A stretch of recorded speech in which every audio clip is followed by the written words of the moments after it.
Hello and welcome to the newest installment of Lit at the Beach. My name is Isabel Silagy and I am so excited to be serving as your host today. So we have a very special episode in store for you. We will be celebrating National Poetry Month by taking a look at a recently released collection of poems by a very famous poet today.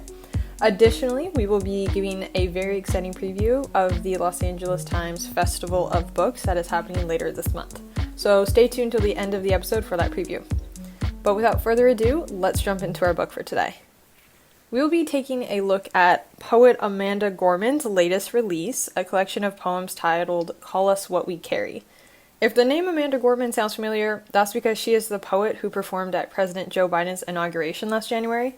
After her performance at the inauguration, she skyrocketed to fame, and for very good reason. Her work overall is just extraordinary, and I find that her prose is filled with such emotion that it can be very overwhelming to read. Like, she is so young, but already a poetic great in my book. She is so gifted and really encompasses that old adage of being able to paint with words.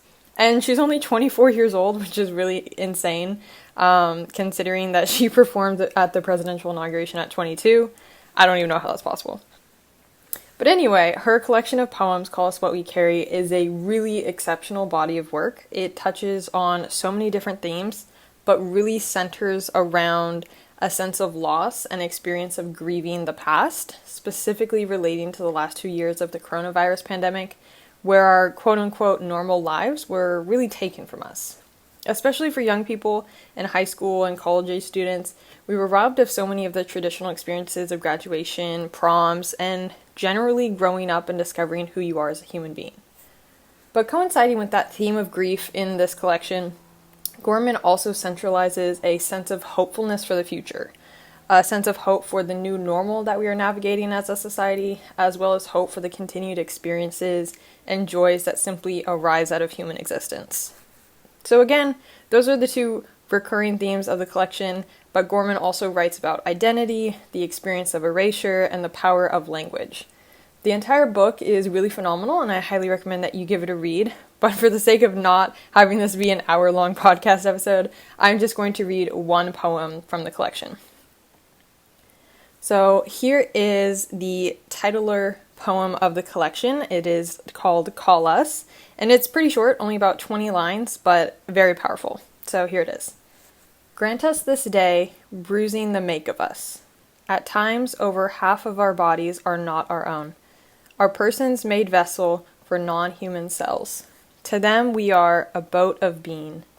Essential, a country, a continent, a planet, a human microbiome is all the writhing forms on and inside this body, drafted under our life. We are not me, we are not we. Call us what we carry.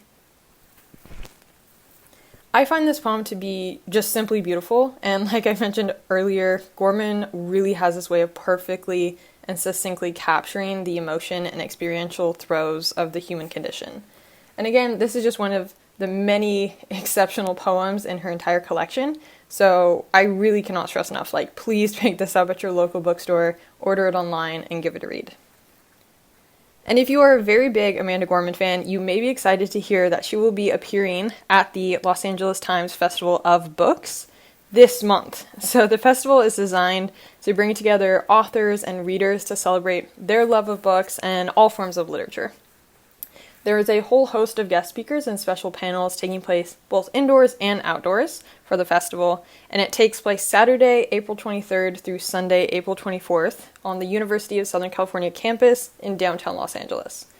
Most of the events are free to attend, but you must purchase a ticket either on-site or online to attend indoor events. Tickets are on sale now.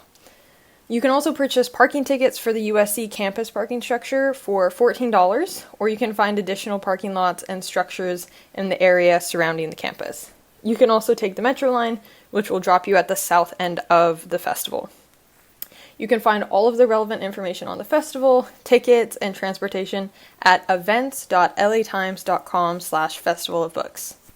I highly encourage you take a look at the list of speakers and panelists for the festival because you can bring your books for them to sign.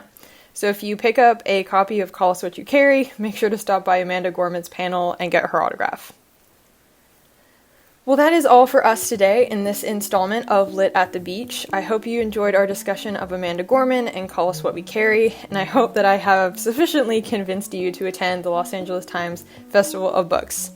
As always, be sure to keep up with the Daily 49er on all of our social media channels, and look out for our special event coverage of the Festival of Books later this month. Thank you so much for listening along, and catch you next time.